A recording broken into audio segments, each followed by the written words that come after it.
That wasn't what it was supposed to be. Then we gotta talk about hip hop is dead. Then we gotta talk about Nostradamus. No, we don't need to talk about it. Yeah, I'm not it's the a lot of biggest. things. I'm not the biggest Nas fan, Gotcha. but he does have. Good albums and classics for sure.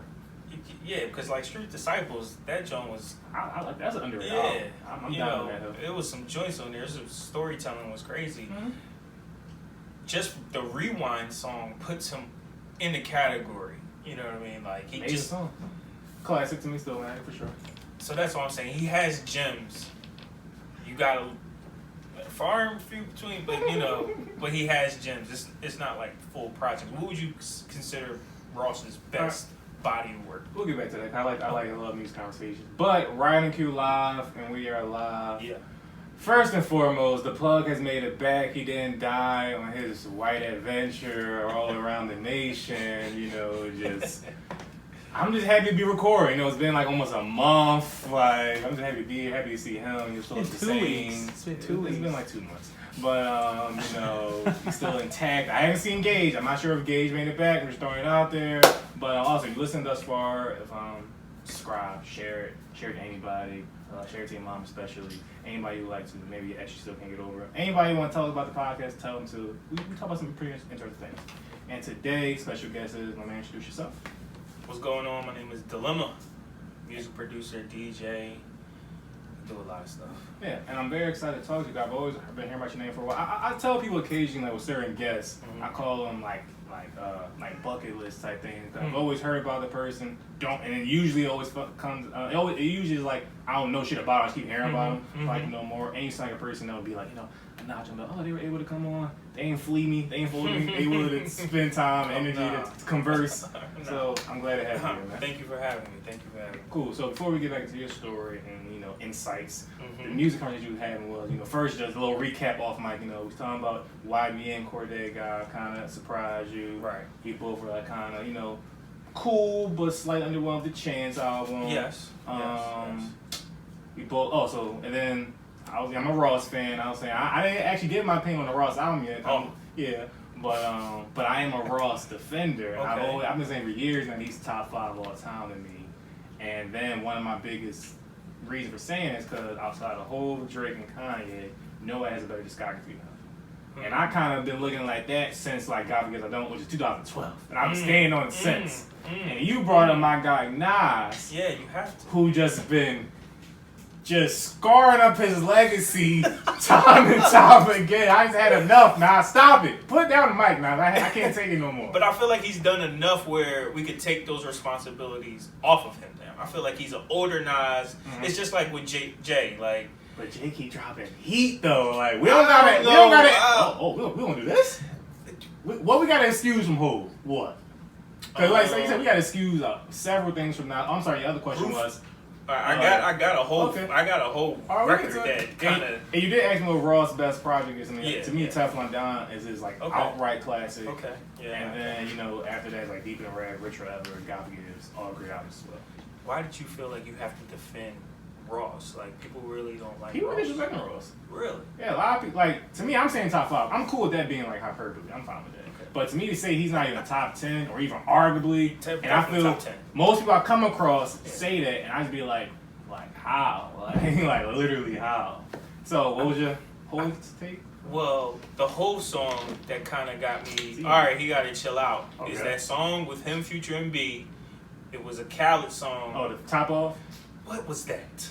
What was that? I'm a defender. What was that? I don't think the song's that bad, but I'm aware that everybody do hates it. I am aware of that. That's when I was like, all right, let me stop. But I'm taking the responsibility off. I'm one not song? listening. That's a feature?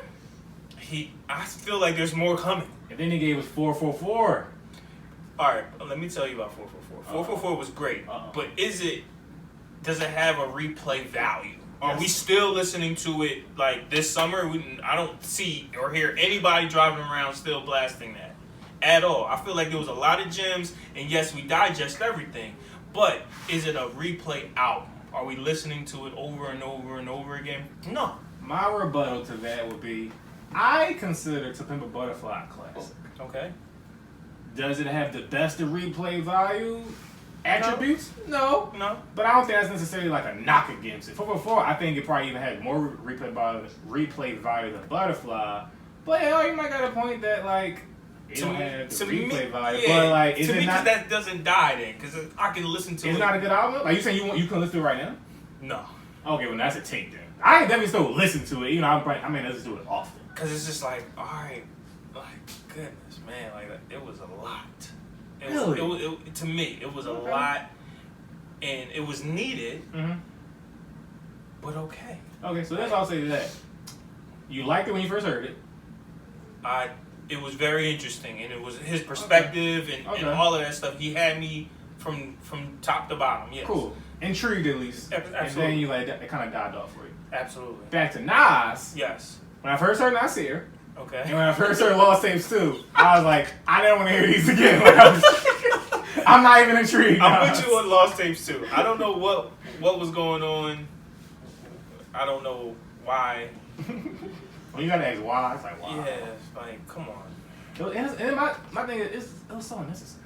It was. It really was. Like, Lost Tape 1 was perfect. It was a classic, straight down. So, but I can't defend. There's other records that Nas has released that are gems. He helped shape features. I mean, I would give him credit on recent stuff. He been killing a lot of features, like like the Khaled song. Yeah, the Khaled song. So he had a song with Swiss. Yep. So it's like, he still got it, but it's like, what was the name of the album he did with Ye? Nasir. Oh, and that's another one you did. What you're not taking that? You're not blaming it on Ye? That's Nas' fault.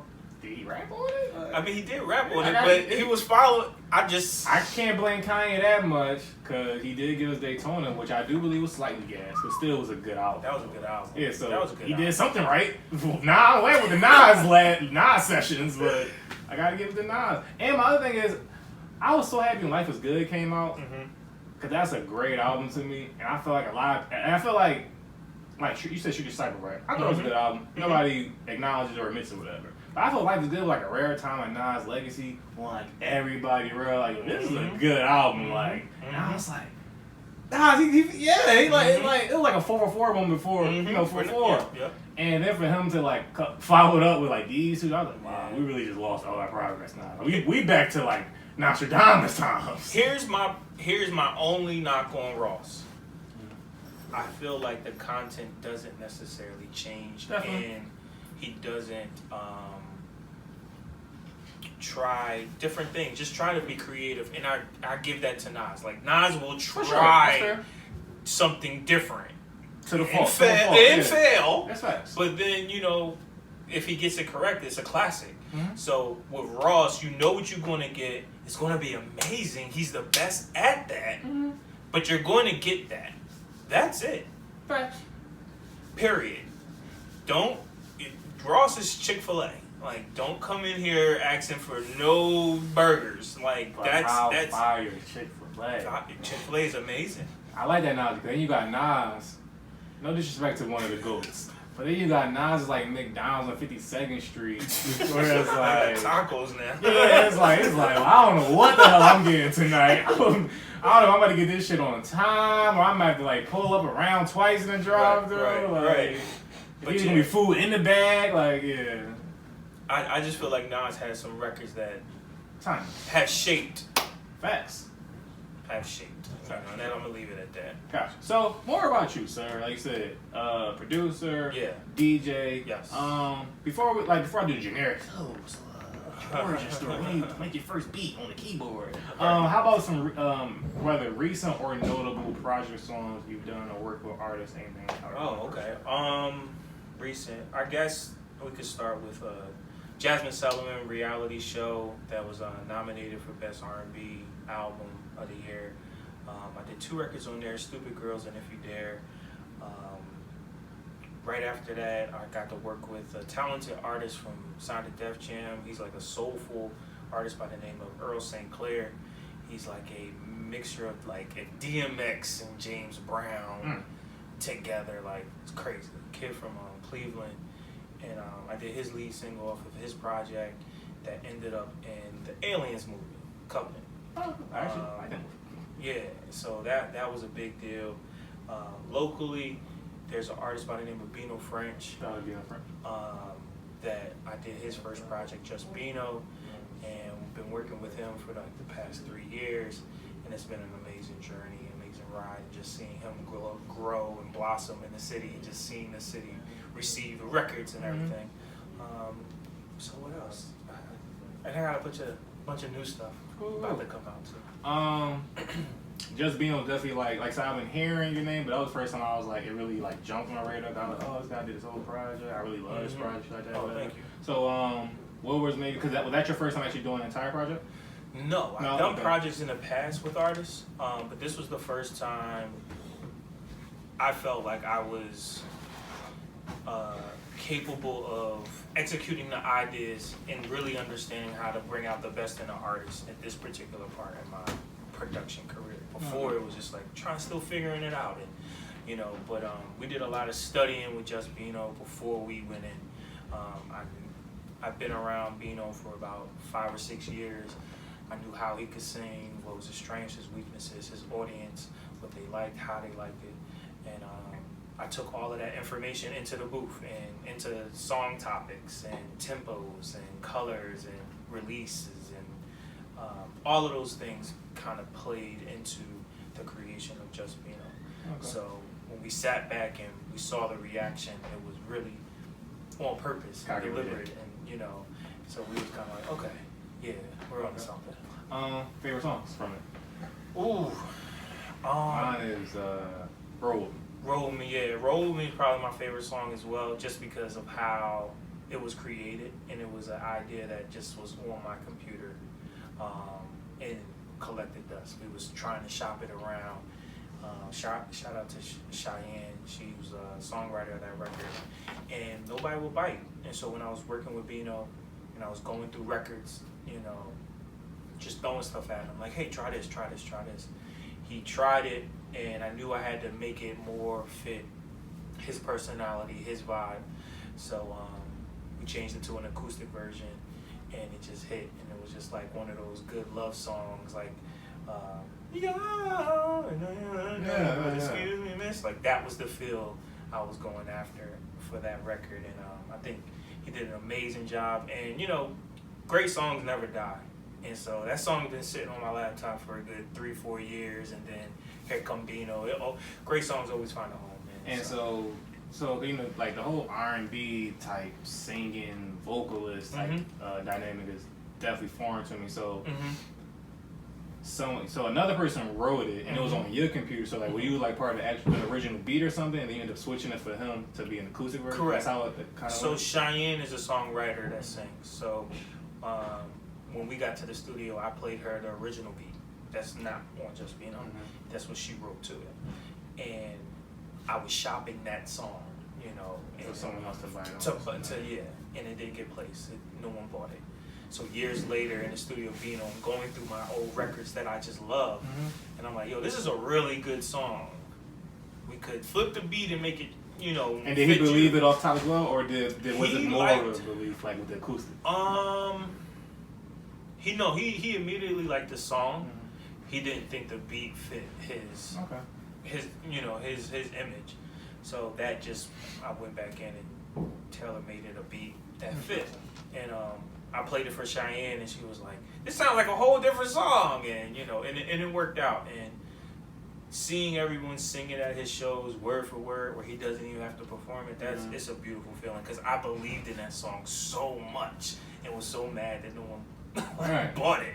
So I'm glad. How long ago you said was it? And it was the first song me and Cheyenne ever worked on, so I guess it was 2014. Oh, it was like God damn. Yeah, it was like 2014. Gosh. That it's just been sitting, collecting dust. Speaking of strengths and weaknesses, what's some of your strengths and weaknesses you feel? And also kind of tie it into like how you feel you were able to do a project like that now versus before when you weren't. What are some things you learned, weaknesses, all that stuff? Taking my time. I think one of my strengths is vision.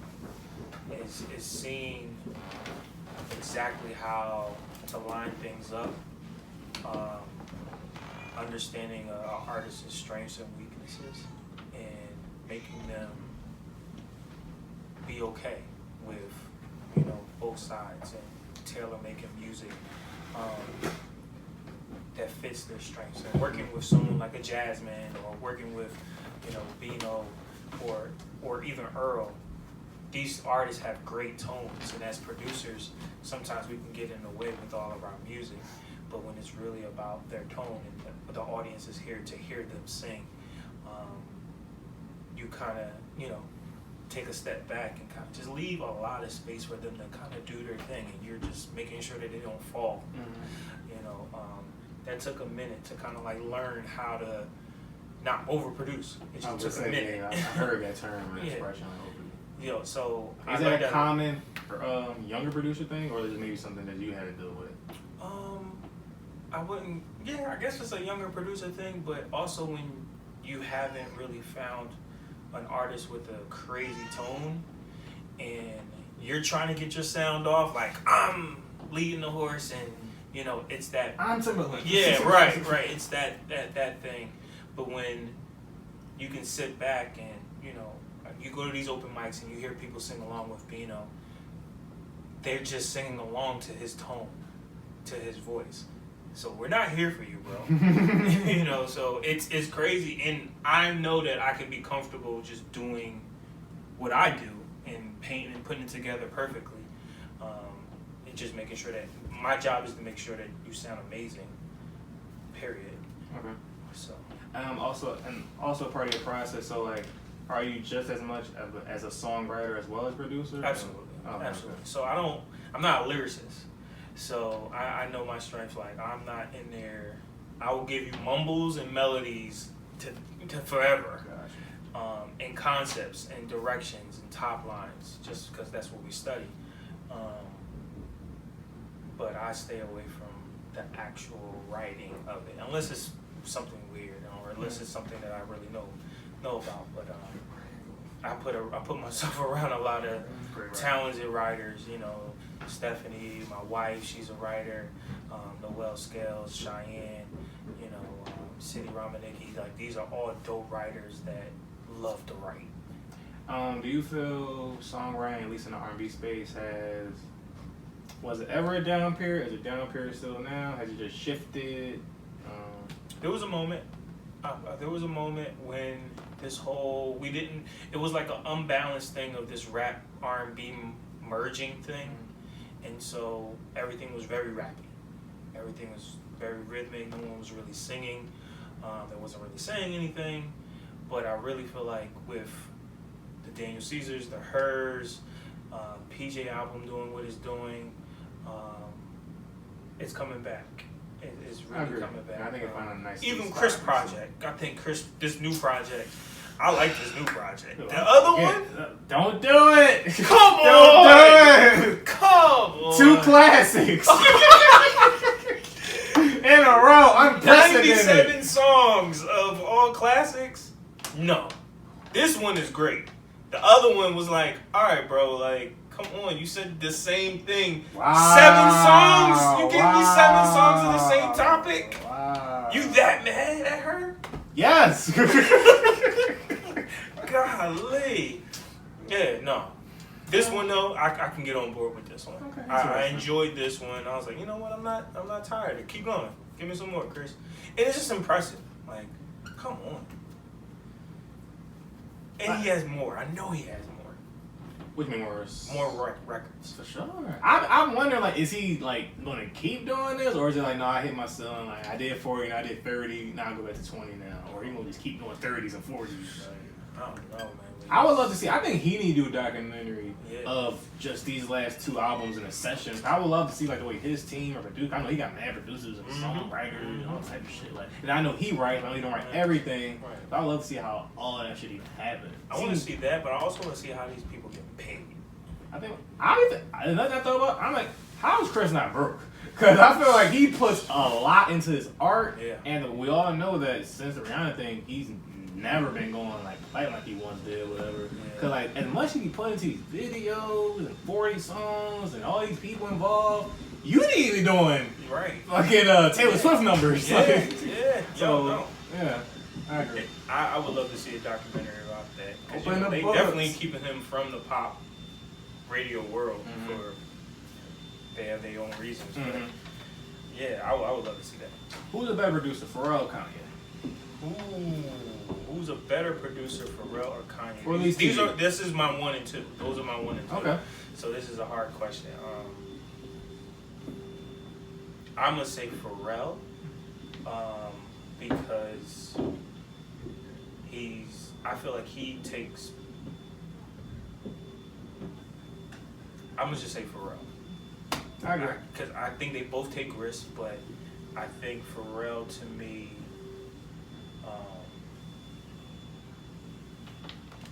So now I'm still like, wow.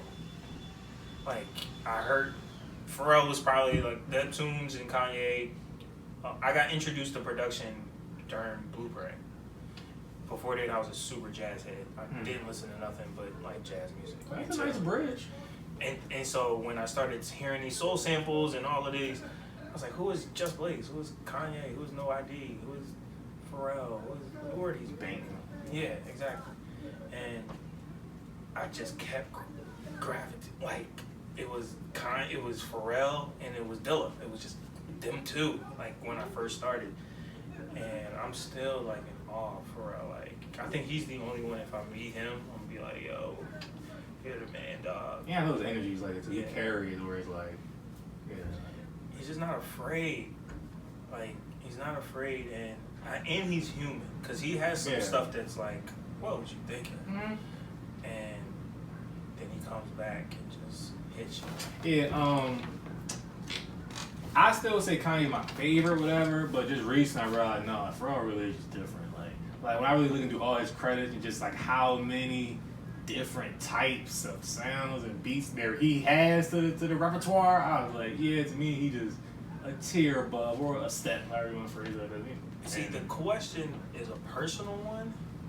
I feel like Kanye has done more for the culture of producers and the sound of, in general. Okay. Like, of just, after 808s and Heartbreaks, a lot of that changed. A lot of production changed. And here comes, like, the Drake vibe and the 40 vibe and, No ID was big one. Like, it was... How about the Nori shift with Pharrell? That was a shift as well. Oh, my goodness.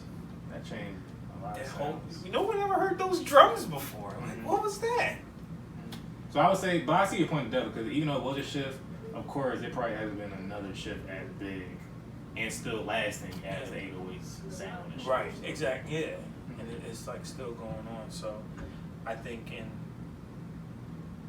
Kanye has the bigger impact. I think Pharrell is my favorite, though. All right, favorite beat of Blueprint.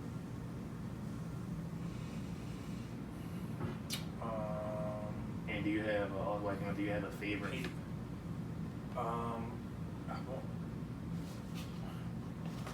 Was PSA in Blueprint? No, that's a Black Album. That was on the Black Album? For Blueprint, it was... Never Change, Mama Loves Me, Heart in the City. You don't know. You don't know. You don't know, did it? I knew it was one of Justice. Just wait. I feel like he's not underrated, but now sometimes I feel like he's underrated. He's super underrated. Okay, cool. He's super underrated. Yeah. He's super he got some underrated, iconic beats. Oh my goodness. Retarded. Like when they come on, it's different. It's a rap. Yeah. Like Breathe. Like you don't know, PSA. How about Blaze or Twist? Because that was a conversation like a year or two ago. So that's my 3 and 4. and I had you saw the battle. I'm gonna go. Let's put things in perspective. Yeah, oh man, it's tough. I was more influenced by Justin Swiss early, but now, I can really, really respect what Swiss does, and he's just so impressive. Like his just pure energy and the way he captures feel is unbelievable. Mm-hmm. Like he just from the first hit, you feel it, and that's something that you can't deny. Like sometimes it gets a minute to get into a Just Blaze beat, and we've noticed that at the beat battle where Swiss had everyone from the jump, and it was like, no, wait, it's coming, it's coming. Drop. No, they don't. So I love everything that Swiss brings to the game, to production, to the culture. He inspires me. And Swiss is also one of my favorite like elder statesmen, like old. I love like his transition in music and art and culture. How he carries himself. Yeah, I've met Swiss a bunch of times, and he's such a humble dude, so cool, super cool. And I just told him, like, now when I was younger and I used to bump into these guys, I would be all oh. But now I just say thank you, and that's it. I don't even tell them I make beats or nothing. I'm like, yo, man, just thank you. And thank you for being you and what you're doing, and we'll see each other again. Okay. Just thank you. How about your favorite produced Kanye album? Oh, just pure production. My Twisted Dark. I guess it's like that's his best album. Period. Yeah, fair. That's his best album. I want to lay people onto it, like, cause at Frelio, production is amazing. Yeah. But after a while, I couldn't let go of the graduation kind of dropout days. Yeah, so me I was too. like, I wanted to hear too. those lyrics over these beats. And I was like, I'm just not rocking with this hell of a life lost game raps. Like I just can't do it. Like shit shallow as fuck. But when I let go of it, I just gotta take it for what it is. Yeah, it's amazing. Yeah, I was. That's a project that I can continue to listen to today and not get bored. Definitely. And it got a crazy Ross verse. That Ross verse was hard. Yeah, but see, this is another thing right about Ross. People that don't even like Ross or be, they lower tier him, but then they just all those they'll say that's his best verse ever. I'm like, y'all just gassing it because it's a Kanye song. I swear, like because it's Kanye beat. He showed up. No, he killed it. Of course, he shot it. It went in. The lights was on. Mm-hmm. The way people be talking, it's like a what do they call it? Like a backhanded compliment. I feel most of them say that's Ross' best verse. Like he never had another hot verse. That's how they be saying. Like I wouldn't say that his best hot. It's of course it's up there. It's one of his top verses. Yes, definitely. Yeah. Okay. How you feel about The Dream? Because not too long ago, I listened to an interview from him. That was the first time I ever heard him speak at length, about a real musical conversation. Now I'm like, wow, this nigga, he's different. Of course, we know he's been heavy-handed in a lot of things, but just hearing about him talk this, his true process and how you heard me on it. I wrote a lot of the song and and he made me realize how much he does dance between rap and R&B. I was thinking about his Beyonce type songs. So are you a fan of him as well? Yes, I'm a big fan of The Dream, of his artistry. I've never seen the interview, but he's amazing. I like his music. When he drops his music, I love Nicki. Like that record was hard. But yeah, Dream, super top line, definitely changed the game. He gave artists their sound, he introduced the world to Rihanna again, so that's unbelievable and very special because that doesn't really happen too often. And then what it did, it made me realize I feel like when people talk about producers, it's always usually the same names. Kanye for off top. Depending on who you're talking to, they might bring out, Dre, or Timbaland, Dilla, Swiss Blaze. Those like the top. I was like, wait, Dream really is cause he you really think about it. Basically, he's saying that many words whenever the big dogs, the elite people, Hov, Rihanna, Kanye, Beyonce, whenever they doing something, they call me. I was like, that's a different kind of brag. Not everybody gets that call. So I was like, and it made me think he might be in this Pharrell type space where Pharrell, he's same thing. Anytime one of those people drop something, he's involved, and everybody under them are constantly seeking for the Pharrell approval or whatever. Right. But I feel like Dream doesn't get the same type of lens though, for whatever reason. I guess because he was as big of a solo artist as them, so it's never. He kind of started working with everyone when they were already at the top. Fair. So he kept them at the top, but you didn't grow with them to the top. Like Pharrell and Ye and Just kind of grew with Jay. They built the foundation. Yeah, he just keeping it shiny. Yeah. Which is what I think. But I feel like if he would have maybe broke an artist, and 5 years later that person is still climbing, then I think. Another person, maybe when you said that, RightonQuelive. I always like hearing his interviews, conversation, perspectives. Yeah, that's my guy. I remember one time he said as well 2 things he not wish, but he's trying to add to his, resume is one, fully producing an entire album himself, whatever, but also trying to break an artist. And I guess that does make sense. That really was kind of solidified you in a different class. Coming up, that was the 2 things. It was like you get lucky and you get a #1 record, and you get that PSA that everyone knows you for, or you break an artist with a sound that's undeniable, and now you are now cemented in history.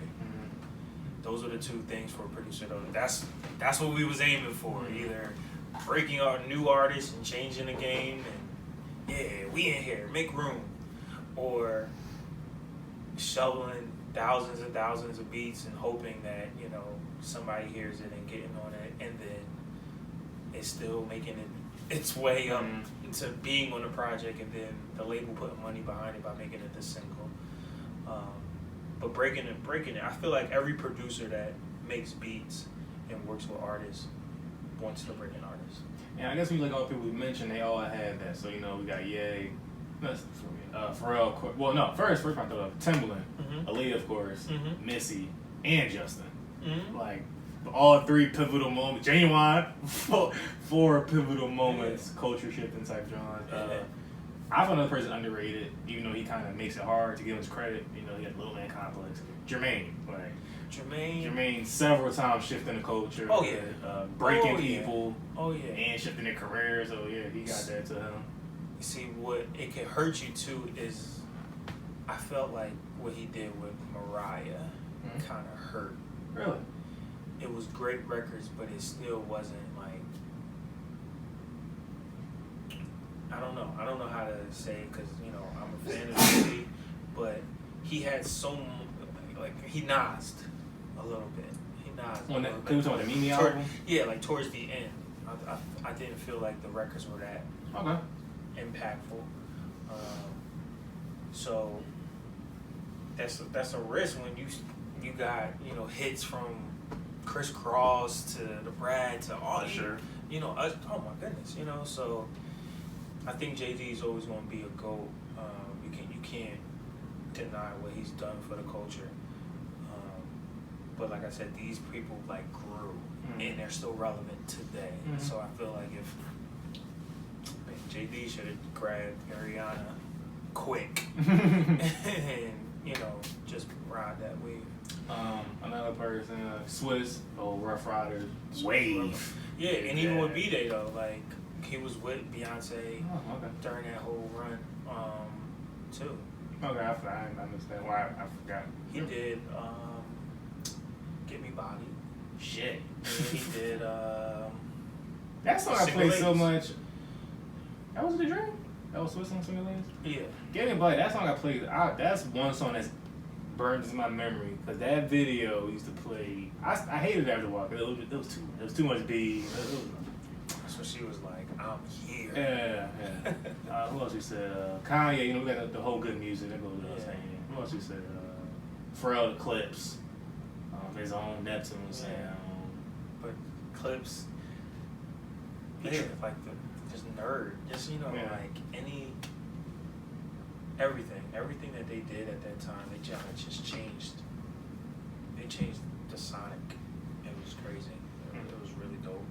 What typically inspires your own personal creative process?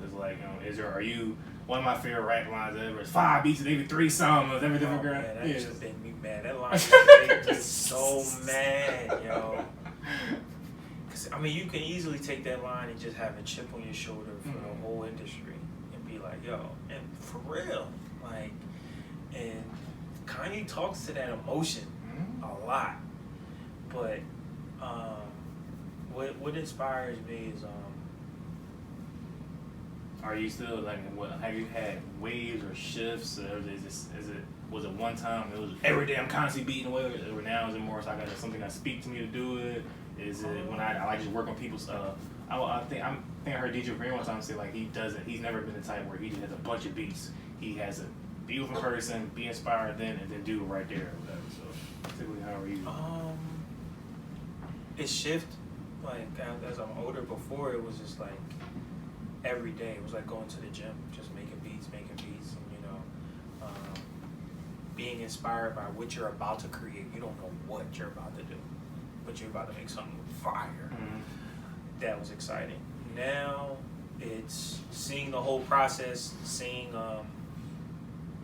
how far you can take it. How do you make something that's just going to really, really stick?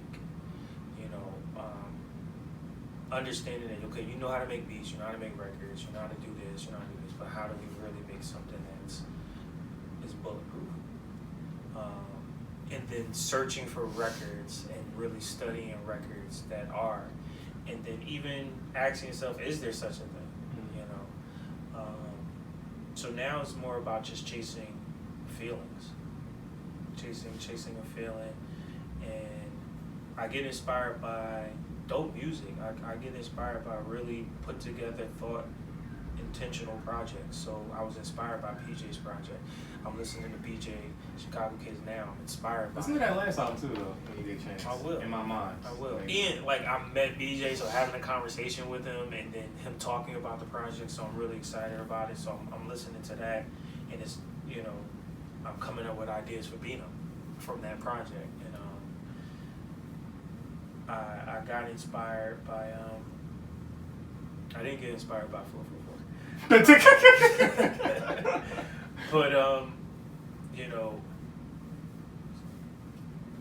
when people go outside the box and just like, yo, this is, I got really super inspired by the beat battles. Like when Swiss kept challenging, that was crazy. That just made me want to just, that did it for me. It was just like, oh, we gonna get back to just having fun again. Right. Like it was fun. Especially at your status. Yeah. To still want to do that. Yeah, this was a video game to me. I didn't play video games. Making beats was my video game. So it was so much fun just creating, messing with sounds, and just being like, yo, this is crazy. I made this in my mom's bedroom, and it's in a movie. Are you kidding me? So. Do you, so like years ago back in high school, right, Mm-hmm. I had like this urge, this inspiration to become a producer. Mm-hmm. I'm gonna make some beats. But in the back of my mind, before I even ever attempted, I'm like, no, I can't do this. Mm-hmm. Like I'm like, I at the time, I still generally felt I had to be gifted to be at least a exceptional producer. Man, you got great and amazing, exceptional, whatever, Kanye. But I was like, nah, I feel like I'm not gifted. It's not in me to do it. I had a whole several debates with people. Some people like, no, you just do it long enough, sit in front of a computer, type on shit long enough, it'll come together. And I was like, nah, I think if I sat in a room with the best equipment in the world, if it's not in me, it's not gonna be in me, whatever. So what are your opinions? What is your? By the way, I eventually did try. What those shit? I feel like if you work at anything every day, you're going to get better at it. Now, that scale of better could still be, your C plus, where you was Fs forever. But 10,000 hours to get a D. right. But you're going to get better. You're going to get better. But for me, it was in me from. I played saxophone growing up, and I was around music. I understood how music made people feel, and that's what I connected to as a young person. Like I wanted to make people feel something through music and sound. So I didn't know what that was. So I thought it was teaching, because my first inspiration was my music teacher. So I went to school to teach music. But in school, in that process, I learned how to produce. And I was like, you know what? Oh, this is how you get on people's projects and do stuff. A little more fulfilling. Right. And that whole thing. So you still have to continue to work at it every day. But it was always a love. So it never really felt like working. It was always I was always excited about what I'm going to discover today with it, and continue to be smart with it, of knowing how to manage it, save money, make money, but it's very fulfilling, and it was something that I didn't expect. Like I know, I was a jazz head. I played saxophone. I didn't see myself being a producer of this type. I liked Quincy, but I liked Quincy later on. I liked all his music, but didn't know he was involved. But so it was like, oh, okay. So it seems like I want to be this person. So it became a little easier for me just to accept that role, and I didn't go to school for the traditional way, learning Pro Tools, learning Logic. I kind of just was around people and figured it out on the way. And every day for 3 summers, just figuring it out and recording every single person in my hood in Willingboro. Just like every single person, like I turned my parents' basement or garage into a studio, and that's how I learned how to use Pro Tools. How long you think during a time while you feel like, oh no, I got something here, like I got it's going somewhere, at least like with skill wise? I'm not even gonna joke. Maybe like the 5th beat I made. Oh. No. I knew that I had something. I just didn't know how to execute it correctly yet. I just was like, yo, I know. Oh, I hear something. I know how to put stuff together. Okay. I think I chopped up like the Action News sample, and I played it for a couple of my friends. They was like, "You heard that from that?" And it was like dope. And I was like, "Yeah, y'all ain't hear this? Y'all don't hear these parts?" And I'm like, "All right, if I had some real equipment and I knew how to, I could get real busy." So I knew that I had a gift of an ear and catching stuff. It was just a matter of time where I was going to be able to put my thoughts in my hands and line it up with the equipment together. And what usually I ask musicians, like rappers or whatever, this question of like your Mount Rushmore of like for you, I'll say your sound. So give me what you want to do. Mount Rushmore, there's a few people of like who you think kind of draw your sound from, and kind of you put the people in the gumbo pies like dilemma. If you can. You say Kanye and are your favorite, but they also feel like no. It would be Pharrell, Swiss. It would be No ID. 404. Yeah, definitely. Yeah, it would be No ID. I would like it to be Dre. People are sleeping on Dre these days, man. I don't think my sonics are there, but drums a little different. Yeah. And the last person would probably be Quincy. Okay. That's a good mix. Yeah, you might be pretty good, sir. Yeah, you might got something going for yourself. I would like this to be mine. Like, I don't know if they would agree. No, I don't know if Quincy would agree. Nobody will hear my stuff and be like, what? Quincy? What? You mean Flincy? Did you like the Compton album? Did you hear that? Yes. I did like the Compton album. I did like the Compton album, yeah. Bad or off the wall? I mean, I'm bad. Thriller or off the wall? Off the wall. Okay. Off the wall, everything. Everything is off the wall. Come on. I'm not mad at it. It's just an interesting question to me. It's off the wall, everything. Thriller was. You said bad or Thriller or no, bad or off the wall? Thriller or off the wall, yes. Thriller Thriller was great. I just felt like the creation of. I felt like Thriller, they knew exactly. Oh, we about to do this again. Off the Wall felt like, yo, did we just create something special? Yeah. Are we best friends now? Like, that's what Off the Wall felt like. And I felt like Thriller, we're not playing no games with y'all. And with the technology and everything switching over, but Off the Wall, you listen to Off the Wall, and you know that I'm DJing, I'm listening to that. Oh my goodness, yo. Favorite song off it? Can't stop. Okay. And how about favorite song off Thriller?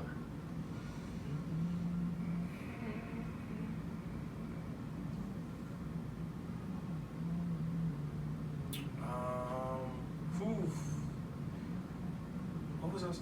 I don't want to. What else? What was on Thriller? Lady in My Life, Thriller, of course, No. Billie Jean. No. Human Nature, I believe. I'll go Human Nature. I definitely like how that felt. Have you heard the Lemonade album? I mean, not Lemonade. Fucking Lion King album. Yes. Like it? It's fire. Yeah. I was impressed. Me too. I was trying to hate on it. I was trying to hate on it. It's not just me be doing that. Just trying to hate. I was like, no, I'm not listening to it. No. Yeah, when the first listen, oh, that's cool. Like, I mean, it's not really grabbing me, but this is definitely good. It's quality music. Okay, listen, I'm like, this shit is fire. Yo, like, I was like, yo, this is real. This is real. They're not playing. She did it again. I went to Atlanta, and my friend put it in the car. He picked me up, and he didn't turn it off the whole time. I didn't see the movie or anything, but when I got back to Philly, that was the first place I went straight to the movie theater. I was like, yo, this album is really, really good. It sold me. It really sold me. It's really good. Mm-hmm. It's a really good. I think she did a great job. It's like Black Panther Part 2. Yeah. But it said like the Black Panther soundtrack wasn't African. Right. But it just their fingerprint. For sure, their definitely. Fingerprint, like I'm digging that. I'm digging how artists are now going to get control. I'm waiting for Childish to do one because I know he's going to be next. They're going to give him some type of soundtrack to do, and he's going to kill it. That makes sense. Did you like This Is America? I did. I mean, liked it. Yeah, I liked it. Now, are we are we studying it? Like, is it going to shift anything? No, but I like. I felt like it was smart for him to show us the visual. For sure. I don't think it would have hit if we would have just heard it. Definitely not. Shout out to his overall artistry for recognizing that as well. Like, yeah, Disney the visual. Right. Same day. So that's why I liked it because I saw it first. I've been liking it. Did you like his Awaken My Love album? With Redbone on and Me and Your Mom? I don't think so. I think I liked a couple of songs. Same. I don't think it was a replayable in my. Saying like I love Redbone, that's an amazing song. Yeah. But I felt who knows, like because a lot of people I do know did like it, but I felt like overall it didn't get like this crazy reception. I think maybe he recognized it, and I feel since that's why we're doing these bite size of songs, like of just like This Is America, Summertime Pack he did, which both of those are fire, Super fire. That whole thing, that whole movie he did with Rihanna was fire. Yeah, so he been doing like just bite size things, and I like everything. I'm waiting for him to settle. I'm still trying to figure him out. Like, don't give me Redbone if we're not really gonna go. Right. Because you're really good, and if you play me and don't give me this again, I'm gonna be really mad at you. So I'm not gonna show you how much I like you, but I really liked how Redbone felt, and the production on it was amazing. Amazing song. And then he comes back with Feel Like Summer, and I'm like, okay, we're back. Yeah. And we in the ballpark. Yeah. So I'm liking where he's at right now. He's learning how to control his voice and knows exactly how to place it. I will say this though, I didn't really like his part on the Lion King album. I didn't really do. I mean, he just had a seat at the table. Like he had to show up. It wasn't really about him at all. But he showed up. We're gonna run through some questions real quick. Let's do it. Keep you off the on your toes. Let's do it. What stands between you and happiness? Whether it's like looking forward or on a day-to-day type basis, however you want to approach it. What stands between me and happiness? Me. I like it. Would you be willing to sacrifice your finger to win immunity from all major diseases? Yes. Okay. Which one? My pinky. Okay. Now, which hand? Right, left-handed? Probably my left hand. Okay. Free unlimited service for 5 years from a chauffeur, cook, masseuse, housekeeper, or secretary. Cook. Okay. Can you cook? No. Me either. No shame in our game. Yeah. And she hates to cook, so. Oh, damn. It wasn't even showing as a unit. If you had to move to a new country on a very short notice, which country would it be? Monaco. Or Monaco. Okay. Is there anything you could do today that you were in no position to do a year ago and something you hope to hope to be able to do next year? Two questions. Live by coastal. Live by coastal. So next year, or you wanted to do that last year?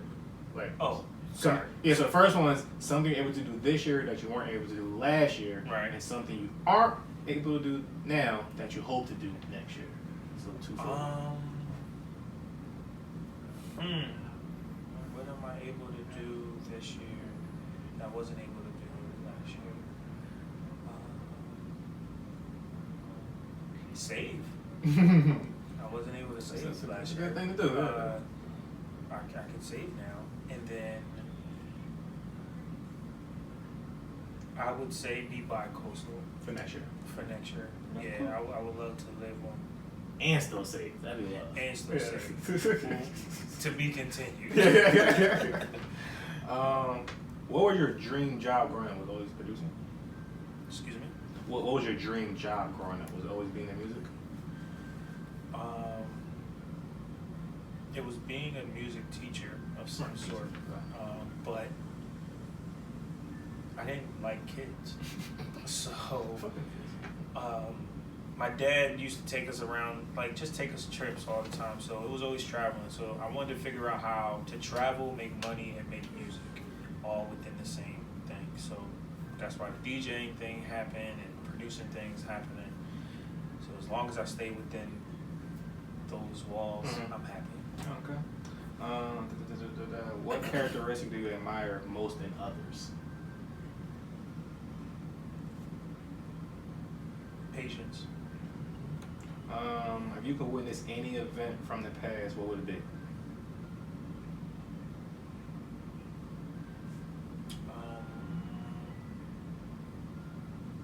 Michael Jackson's concert in the UK, London one. It was one of those where everybody was fainting. I was like, you won't be the one fainting. It's real.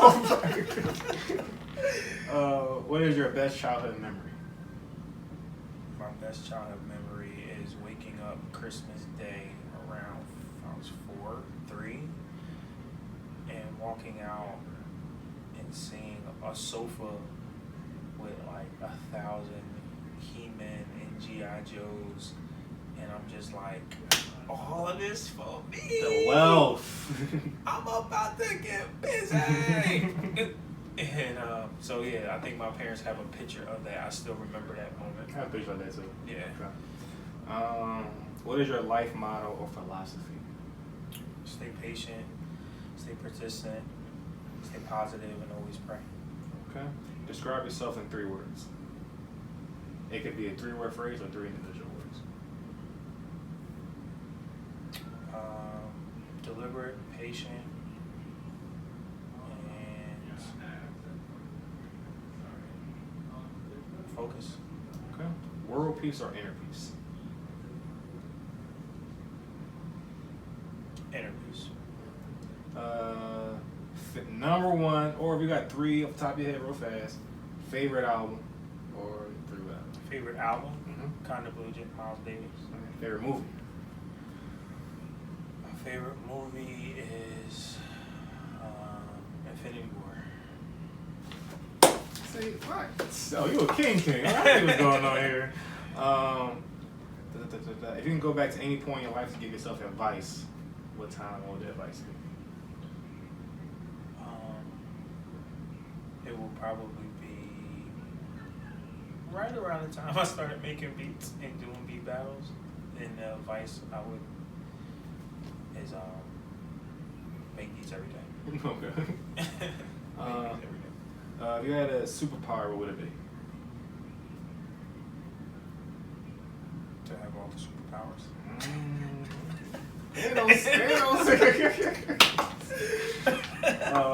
Describe this show in 3 words. Entertaining, relaxing, like that one? professional. Okay. I like it. What is this chapter of your life called?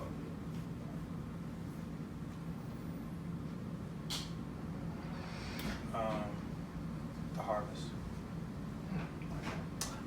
So now for those real quick, talk, like, so you mentioned your DJ. Talk more about the stuff outside of your producing. Like, I know you also had stuff with the trakmeets. Yeah. Yeah. So talk more about that. Trakmeet. Jammer.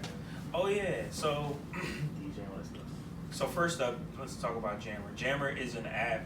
It's called the Jammer app. It's a free app that I'm a programmer on, and it's a pretty cool app.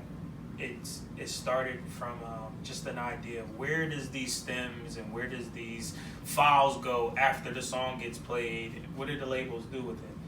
We don't know. So a smart guy by the name of Jake created this app where he partners with the labels to get these stems and chop them up and put them in little buttons, and now puts it into a game format and puts it out for people to kind of do remixes on the fly and hear different parts of the songs that they didn't really hear before. So I just thought it was a crazy cool idea, and the artists and producers and songwriters can get is another revenue stream because you can get every song for 99 cents and it gets broken down and all of that cool stuff. So I just thought it was cool, and I was a fan at first when the app came out, and when it first came out they introduced it to me. I introduced it to Bino, we used it for one of my artists, and then I really became a fan of the app. And then maybe 2 years later they asked me to join the team to be one of the engineers to build, the board. So now I have access to like Jonas Brother album, their whole stems, and just all of these crazy artists, their whole sessions, and it's amazing just to study the songs and be involved with Jammer. It's great. It's a great team of people with Jammer. Trakmeet is my producer game showcase that I created. That's always held at the Hard Rock Cafe downtown, and it started off. The whole idea of Trakmeet was to have fun again, and to have these producer showcases be more interactive with the crowd, because I've judged a lot of producer battles and they're boring, they're dry. After you hear your homie beat, you leave. I have more showcases. Yeah, and it's not a knock at them. Yeah. I've been in them, won a couple of them. I just was like, you know what, this is kind of dry. What can we do to just spice it up a little bit? So at the Trakmeet, it's literally everything that producers did when they first started making beats. We read credits, we listened to instrumentals, we knew who was producing what, and we was coming up with melodies to our beats. So all of these skills are rounds in Trakmeet. So it's two teams. If you think of like Family Feud and Wildin' Out, but just with producers, that's what the Trakmeet is. And the next one is in October. It'll be a year of me doing it. Everyone has been sold out. It's been crazy. Like, the response has been really dope from the producer community in the city, and it's growing. So I got New York looking, and when we bring Trakmeet up there, DC, even some people out in LA. But the goal is to continue to grow it here, and then eventually get it on TV. Well, okay. To make it an actual game show. Cool. But yeah, it's something super fun, and that's what I did coming up. I used to, when CDs was a thing that we used to buy, I used to buy tons of CDs just to see who produced it. And just be like, oh, he's on this album too? That's crazy. What did he do? See, that's why it wasn't in me. I never even fucked with that stuff. I just wanted the CD, the hair. I never looked at the credits. I've been hearing people tell that story. Yo, I used to read. Yeah. Nah. But that's the only thing I would look for, though.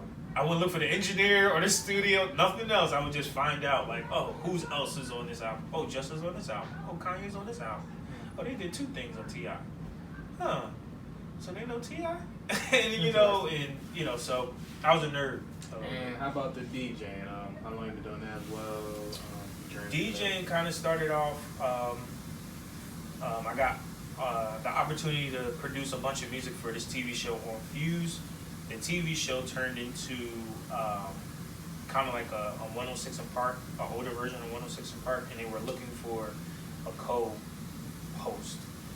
The host was a good friend of mine, like my brother. So he asked me if I could DJ. At the time, I couldn't, and then he said, well, how long would it take you to learn? And I said, how long do I have? He said 3 months. So I learned how to DJ. Say less. Right. So I learned how to DJ in 3 months, and my job was to play my own beats on the show and to kind of be a wingman. And it was called the Hustle After Party. I got to interview Travis Scott before he was Travis Scott, Jimmy Aiko, Big Crit, Big Sean. It was really dope. It lasted about 7 episodes, and then they canceled the show, of course. But I had so much fun DJing, and these 3 months not going to waste. Yeah, it never stopped. And then a lot of corporate gigs, and I got introduced to the corporate world of DJing and not so much the club world, because I never really was that type of person. I wanted to go to the club, but I wanted to hear my own music, so I didn't want to go. But I got introduced to the corporate world, and that was like, oh, wait a second. Like, of course. That's so definitely new to me. Yeah. And so I never stopped DJing, and that was always cool. No, I'm sorry. So I got introduced to the corporate world, and that whole lifestyle of DJing and the traveling, and I got to produce a bunch of stuff for a bunch of companies and DJ, and that's how I got the connection with Lenovo, and I'm sponsored by Lenovo, and all of this stuff that I do, I always use their equipment and everything through that process. And one last question: do you think the Philly area space scene needs a more connection to the producer? Because I've said a while ago, I feel like a lot of time, I feel like the music from a lot of artists is limited, like artistically, and I feel it's because a lot of people don't have that connection. Like you said, people don't have that breakthrough artist. So I feel a lot of people don't have like real bonds with producers. They just be bouncing around, and I'm really not developing their skill or sounds. I think there needs to be more of a. Well, I think it's a couple of things.